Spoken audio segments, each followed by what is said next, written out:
न उसका काम होगा न कुछ मेरा होगा। हमने कहा हृदय दो तो मैं अपनी वस्तु तुम्हें दे दूं, तो हृदय देने की सामर्थ्य नहीं है। पैसा वाला तो है, करोड़पति तो है, करोड़पति तो है, ये तो मुझे पैसा भी नहीं दे सकता ना। पैसा कैसे देगा मुझे? ये पैसा इसका दुख रूप है। मैं नहीं स्वीकार कर सकता पैसा। मैं सबका पैसा थोड़ी स्वीकार करता। पैसे से मेरा क्या मतलब है? अरे देने वाला है तो दिल को देने की कोशिश करे। तद धरती आकाश अधर पे प्रेम मड़ैया छावे, थोड़ी जगह दे दे दिल में, फिर देख ले कि क्या होता है।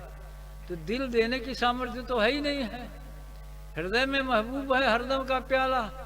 अरे हृदय दे और महबूब का पता लग जाएगा।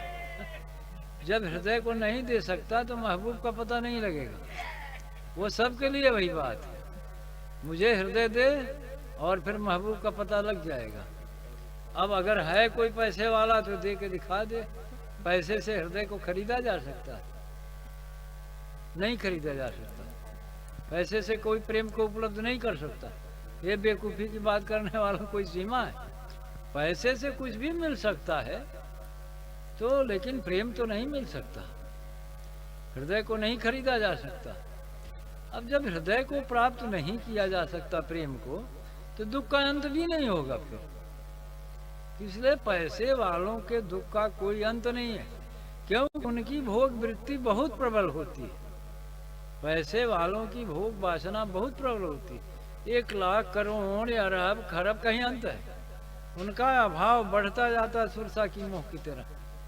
तो पैसे वालों को प्रेम सुलभ नहीं है। अगर प्रेम का पता होता तो प्रेम की यात्रा करते तो पागल हो के पैसे के पीछे भागते। अब पूछा जाए भैया जैन जी, तुम्हारा हृदय भी कहीं, तुम्हें किसी का हृदय भी प्राप्त है? किसी का हृदय तुमको उपलब्ध है? हाँ बोलो ना, बड़े विद्वान आदमी हो ना। किसी का हृदय अब तक मिला? किसका? फ्रेंड लोग थे, कहाँ गए हो? भाग गए। हृदय मिलने के बाद कोई भाग पाता है? तुम्हें पता है हृदय का? हृदय मिलने के बाद कोई भाग वोग नहीं पाता है। ये गलत ढंग की है। तुम्हें हृदय का ही स्पष्टीकरण नहीं है।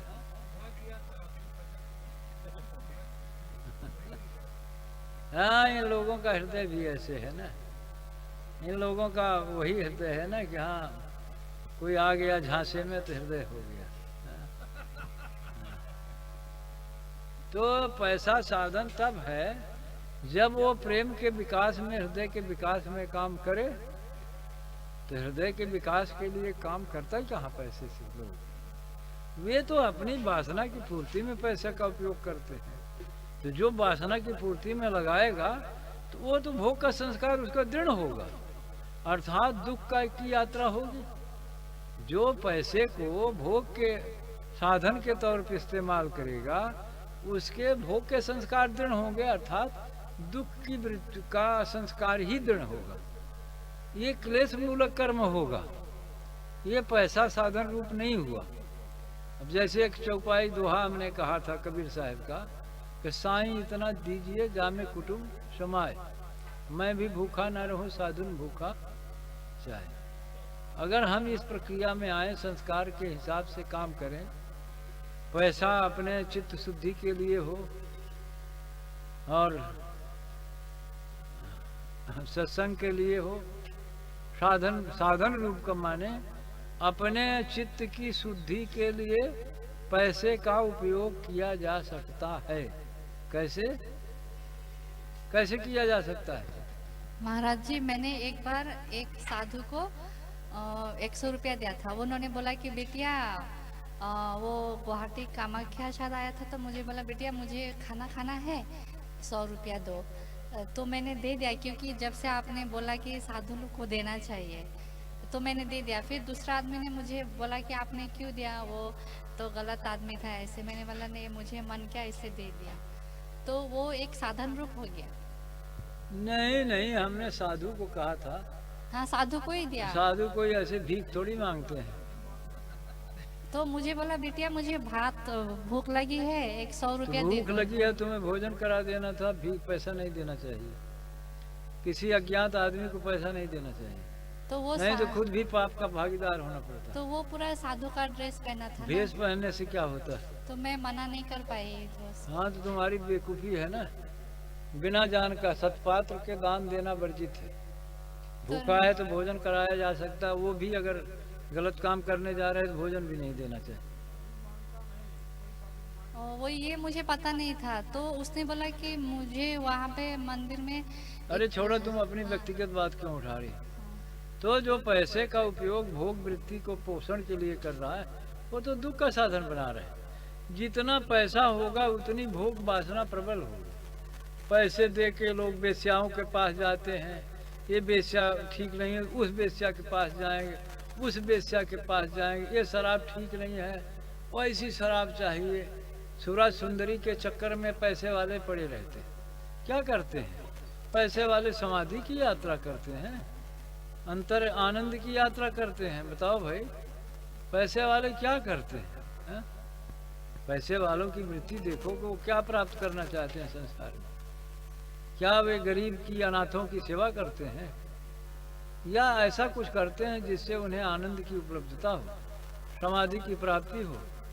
साधु संतों की खोज में लगाते हैं, सत्संग के लिए लालायित होते हैं, महापुरुषों की सेवा में लगा देते हैं, साधु संतों की सेवा में लगा देते हैं, उनके सानिध्य के लिए प्रयुक्त करते हैं, सत्संग के लिए प्रयुक्त करते हैं, अपने समाधि वगैरह के लिए किस तरह से प्रयुक्त करते हैं?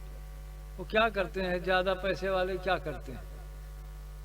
जमाना क्या है, क्या करते हैं? सब उल्टा पुल्टा काम करते हैं। शराब, सुरा, सुंदरी, यही चक्कर होता है। सुरा और सुंदरी का चक्कर होता है।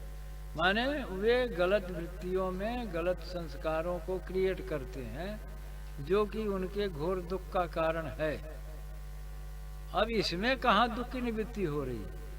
तो प्रश्न तो ये पूछा नहीं था। पूछा प्रश्न ये था कि कैसे साधन बनेगा। साधन बनेगा ऐसे, जो दुख से मुक्त चेतनाएं हैं उनके सानिध्य के लिए पैसे का प्रयोग करे, उनके सानिध्य के लिए, उनके सत्संग के लिए, उनकी सेवा के लिए इस पैसे का प्रयोग करे, तो ये निवृत्ति का साधन बन सकता है। सुन रहे हो कि नहीं? अन्यथा इसका दूसरा दुरुपयोग है। ये सुरा सुंदरी के लिए उपयोग किया जाए तो ये दुरुपयोग हो गया। हाँ, हमें गाड़ी चाहिए, घोड़ा चाहिए, महल चाहिए, अटारी चाहिए, हमें सुरा चाहिए, हमें सुंदरी चाहिए, भोग के सामान। हमने तो कहा भाई पंच ज्ञानेंद्रियों के विषय से कहाँ तृप्ति है? कहाँ तृप्ति है लोगों को? हाँ, ऐसे भी लोग मिलेंगे जो अपने धन का, तन मन धन सब वारिये मिले, जो ऐसा धन है उसको वार देते हैं संतों की सेवा में, ज्ञानियों के सानिध्य के लिए, बुद्धों की के सानिध्य के लिए, महापुरुषों के सानिध्य के लिए, सत्संग के लिए जो पैसे को अर्पित कर देते हैं, तो उनका पैसा भी सार्थक हो गया, उनकी मेहनत भी सार्थक हो गई। जो ज्ञान की उपलब्धता के लिए, ध्यान की उपलब्धता के लिए, प्रेम के लिए, भक्ति के लिए, अरे भाई इनमें भी तो पैसा लग सकता है ना। जैसे मान लिया जाए ये अच्छा साधन है, तो इस टेंट को लगाने वगैरह में 50,000 रुपया तो खर्चे ही होगा। कोई लगाएगा कि नहीं लगाएगा? वो भी तो पैसे ही होगा ना। क्यों? ये सब खर्चा हो रहा ही नहीं, लाखों रुपया खर्च होगा, तो कहाँ से आए? कोई देगा कि नहीं देगा? वो भी तो पैसा ही है ना।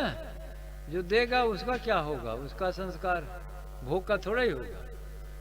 देगा तो उसका संस्कार दूसरा बनेगा। हा? खर्च करेगा। अब साधु संतों के पास जाना है, हम यहाँ हैं, कोई दूर देश में साधु रहते हैं, जाने में खर्च लगेगा, उनकी सेवा में खर्च लगेगा, उनके सानिध्य में खर्च लगेगा, सत्संग में खर्च लगेगा।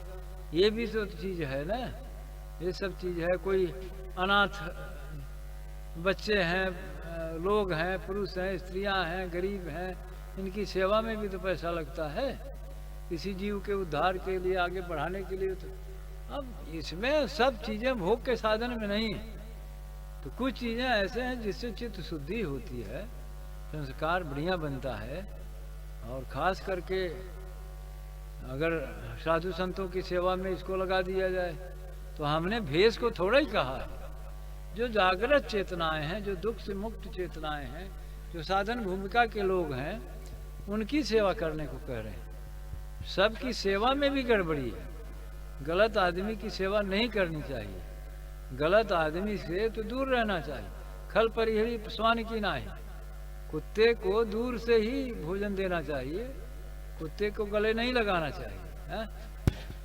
कुत्ते को खल परिहरी, जो गलत आदमी है उसकी सेवा नहीं करना चाहिए, उसको तो दंड देने का विधान करना चाहिए, है?